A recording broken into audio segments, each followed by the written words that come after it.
وعلى آله وأصحابه ومن والاه بعد আমরা সূরা ফাতিহার প্রথম আয়াতটি কথা বলছিলাম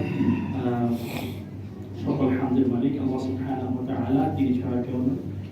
সকল হামদের যোগ্য এবং প্রাপ্ত হচ্ছেন আল্লাহ সুবহানাহু ওয়া তাআলার, কেউ নয়, কারণ তিনি রব্বুল আলামিন আর রহমান আর রহিম।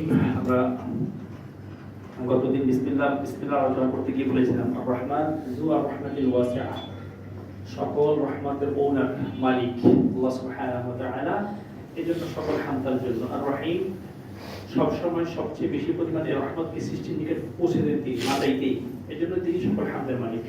তাহলে সকল হামদের মালিক আল্লাহ কেন? রব্বুল আলামিন। সকল হামদের মালিক তিনি কেন? তিনি রহমান। যত রহমত আপনার দরকার সব রহমত তিনি ধারণ করে আছেন। শুধু ধারণ করে আছেন তা না, যত রহমত আপনার প্রয়োজন সব কিছু তিনি আপনার মাতাইতেই দিচ্ছেন। আমরা সকালবেলা যখন ঘুম থেকে উঠি তখন দেখবে যে মানি ব্যাগ চেক করি, মোবাইল চেক করি, মানি ব্যাগে টাকা পয়সা আছে কিনা, মোবাইলে চার্জ আছে কিনা আমরা চেক করি, গাড়িতে ফুয়েল আছে কিনা আমরা চেক করি। কখন কি আপনি চেক করছেন যে আপনি নিঃশ্বাস ঠিক মতো নিতে পারছেন কিনা? কিন্তু মানি ব্যাগের টাকা, গাড়ির ফুয়েল অথবা মোবাইলের চার্জের চেয়ে গুরুত্বপূর্ণ না? এটা না থাকলে কোনো কিছুর দাম নেই, গাড়িরও দাম নেই, বাড়িরও দাম নেই, আপনার মোবাইলের কোনো কিছুর দাম নেই। কিন্তু এটা আপনি কখন চেক করেন না, কারণ তার রহমতটা এমন যে না চাইতে কি আর রহমান রহিম। এরপরে বান্দার ভিতরে একটা বিষয় আসতে পারে যে যেহেতু আমাদের দেশে মানুষ বলে যে গুনাহ করার সময় তিনি তো রহমান, দয়ালু, তিনি রহিম, যাই তাই বললে তিনি একসময় মাফ করে দিবেন। বুঝেছেন? আল্লাহ সুবহানাহু ওয়া তাআলা বলতেছেন আমি রহমান রহিম, ঠিক আছে, আমি কি মালিকি ইয়াউমিদ্দিন। মালিক অর্থ কি? মালিক ওনার, ইয়াউম অর্থ দিন, আর দিন শব্দের অর্থ হচ্ছে ফলাফল, আল জাযা। তাহলে তিনি ফলাফল দিবসের মালিক, বিচার দিবস না। বিচার দিবস হলে জিনিসটা নেগেটিভ অর্থ আসে, খেয়াল করে দেখি, ঠিক না? যে আল্লাহ কেমন জায়গায় মানুষ সবাই বিচার করার জন্য বসে আছেন, আল্লাহ কি জন্য বসে আছেন? ফলাফল। হ্যাঁ, তাহলে এখান থেকে বোঝা যায় এই আয়াত দুইটা জিনিসকে ইঙ্গিত করে। মালিক ইয়াউমিদ্দিন, একটা হচ্ছে যে প্রত্যেক ইমানদার ব্যক্তিকে উৎসাহ দিচ্ছে যে আল্লাহ সুবহানাহু ওয়া তাআলা আমরা যে ইবাদত করছি প্রতিটার ফলাফল তিনি কি করবেন? বহুগুণ বৃদ্ধি করে আমাদেরকে দিবেন। মালিক ইয়াউমিদ্দিন যখন তেলাওয়াত ইমাম সাহেব করবেন, আপনি পড়বেন, এই চিন্তা করবেন যে এটা আমাকে রিমাইন্ডার দিচ্ছে যে আল্লাহ সুবহানাহু ওয়া তাআলা কি করবেন? আমার প্রতিটি কাজের পুরস্কার দিবেন, প্রতিদান দিবেন। পাশাপাশি এটা আমার সতর্কবাণী প্রত্যেক জালেমের জন্য। বুঝেছেন? তাকেও ফলাফল দিবেন। আর কিসের ফলাফল? তার পাপের ফলাফল আল্লাহ তাকে দিবেন। বুঝেছেন?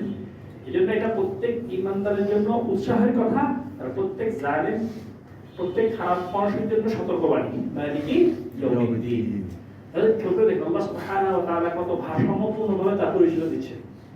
প্রথম পরিচয় কি? আল্লাহ আল মা'বুদুল হক, আল ইলাহুল হক, একমাত্র সত্য উপাস্য, একমাত্র তিনি ইবাদত করবেন, আর কেউ ইবাদত পাবেন না। কারণ কয়টা? এখানে উল্লেখ করেছেন চারটা। কয় কারণে? চার কারণে। প্রথম কারণ কি? রব। আর রব। দ্বিতীয় কারণ কি? আর রহমান। তৃতীয় কারণ কি? আর রহিম। চতুর্থ কারণ কি? মালিক ইয়াউমিদ্দিন। মালিক ইয়াউমিদ্দিন। তাহলে আমরা এখানে মূলত সূরা ফাতিহার এই তিন আয়াতে কি পাচ্ছি? আল্লাহ সুবহানাহু ওয়া তাআলার পরিচয়। কার পরিচয়? আল্লাহ সুবহানাহু ওয়া তাআলার পরিচয়। এবং এখানে তাওহীদের যে তিন প্রকার আছে না, তাওহীদুল উলুহিয়্যা, তাওহীদুল রুবুবিয়্যা, তাওহীদুল আসমা ওয়াস সিফাত, এই তিন প্রকার। প্রথম আল্লাহ শব্দের মধ্যে তাওহীদুল উলুহিয়্যা, দ্বিতীয়টা কি? আর-রব, তাওহীদুল রুবুবিয়্যা, তৃতীয়টা কি? আর-রহমান আর-রহিম, মালিক, তাওহীদ আসমা ওয়াস সিফাত। তাহলে আমি শুরুতে বলেছিলাম যে এই সূরার তেলাওয়াত শেখা কি? সুন্নাত, ওয়াজিব, ফরজ। তাহলে এই সূরা বুঝাও কি? ফরজ। তাহলে এই সূরা প্রথমে বলা হচ্ছে তাওহীদ শেখার জন্য, সেটাও কি? ফরজ। আর সবচেয়ে বড় ফরজ, নতুবা প্রথমে আসতো না। প্রথমে কেন আনা হয়েছে? সবচেয়ে বড় দায়িত্ব কি? তাওহীদ বোঝা, তাওহীদ শেখা, তাওহীদুল উলুহিয়্যা, তাওহীদুর রুবুবিয়্যা, তাওহীদ আসমা ওয়াস সিফাত। আমাদের বাংলাদেশের প্রেক্ষাপটে দুঃখজনক হলেও সত্য, সব আলোচনা হয় আমলের উপরে, আমলের ফজিলত, ঠিক না? সব কিছু ফজিলত, আমল, ফাজাইল আমল। তাওহীদ সম্পর্কে তাওহীদ তিন প্রকার। আমি মাদ্রাসায় পড়াশোনা করছি প্রথমে, আমি ডিজিটাল তাওহীদ 3 প্রকার মাদ্রাসা সিলেবাস আছে কিনা আমার জানা নাই, আমি যেভাবে পড়ছি পাইনি, ভালো মাদ্রাসায় পড়াশোনা করছি পাইনি, বুঝাচ্ছি। প্রথম আমাদের ডক্টর শাহীদ রফিকুল ইসলাম উনি আমাদের পড়াতেন ইন্টারমিডিয়েট আলিমে। এর আগে উনি পড়ানোর আগে যারা আমাদেরকে পড়িয়েছেন, আল্লাহ আমাদেরকে এক হায়াত দিয়ে আমাদেরকে সুস্থ রাখুন, আমার শিক্ষকদের কথা বলতেছি, প্রায় সবাই কমই ঘরনা, সবাই কমই ঘরনা এবং সুফি। আমি ওনাদের কাছে বড় হয়েছি, কিন্তু মাশাআল্লাহ আল্লাহ শেখকে শেখ ডক্টর রফিকুল ইসলাম ওনাকে এক হায়াত দিন এবং ওনাকে উত্তম জাযা দান করুন, আমিন। উনি আমাদেরকে প্রথমে ধারণা করে দিয়েছেন, আলহামদুলিল্লাহ। হ্যাঁ, তো আমি বলবো যে সূরা ফাতিহা আমাকে শেখাচ্ছে, আমাকে কি শিখতে হবে? আগে তাওহীদ, তারপরে ইবাদত, তারপরে ইবাদতের প্রমাণ কি? ইয়াকা না'বুদু ওয়া ইয়াকা নাস্তাঈন। আল্লাহর কোরআন খাপ ছাড়া না, খাপ ছাড়া হচ্ছে আমাদের বুঝ, বুঝছেন? হ্যাঁ, দেখবেন যে ধরেন যারা খুব সূক্ষ্মভাবে আলোচনা করে, বিভিন্ন বিষয় পর্যালোচনা করে তুলে ধরে, এদের কথা দেখবেন অনেক সময় সাধারণ শিক্ষিত মানুষের কাছে ভালো নাও লাগতে পারে। আবার দেখবেন যে তারা কানে হাত দিয়ে ওয়াজ করে, মাঠ কাঁপায়, এদের কথা দেখবেন যে খুব ভালো লাগে, বুঝছেন? কথা হচ্ছে ধরেন এই যে চুকার, ঠিক না? যে বদরুল হাসান কোন দেশে যেতে যাই জুকার গিয়েছিল আগে, মানে সবাই মনে হচ্ছে ধরেন একটা মঞ্চে উঠছে মানুষকে হাসানোর জন্য, বুঝছেন? আল্লাহ আমাদেরকে হিদায়াত দান করুন, আমিন। আমাদের সূরা ফাতিহা, লা সালাতা ইল্লা বিফাতিহাতিল কিতাব, সূরা ফাতিহা না পড়লে কি হবে না? সালাত হবে না। সূরা ফাতিহা পড়া মানে কি? বুঝে পড়া, বুঝে পড়া, ঠিক না? বুঝে পড়বো কেন? মানার জন্য। সেটা মানা কি? ফরজ, সবচেয়ে বড় ফরজ মানা, আসলে ঠিক না? জাস্ট আমি এই উদাহরণটা দিয়ে শেষ করছি। ধরেন অফিস থেকে একটা নোটিশ আসছে, এক গ্রুপ ধরেন খুব সহি সুস্থভাবে ইংলিশে পড়তে পারছে, আরেক গ্রুপ মুখস্থ করে ফেলছে, আরেক গ্রুপ, এই দুই গ্রুপ বুঝে নেই, তৃতীয় গ্রুপ বুঝছে। এই ধরনের কথা ছিল আগামীকাল থেকে আমরা 1 ঘন্টা আগে অফিসে আসবো, বুঝেছেন?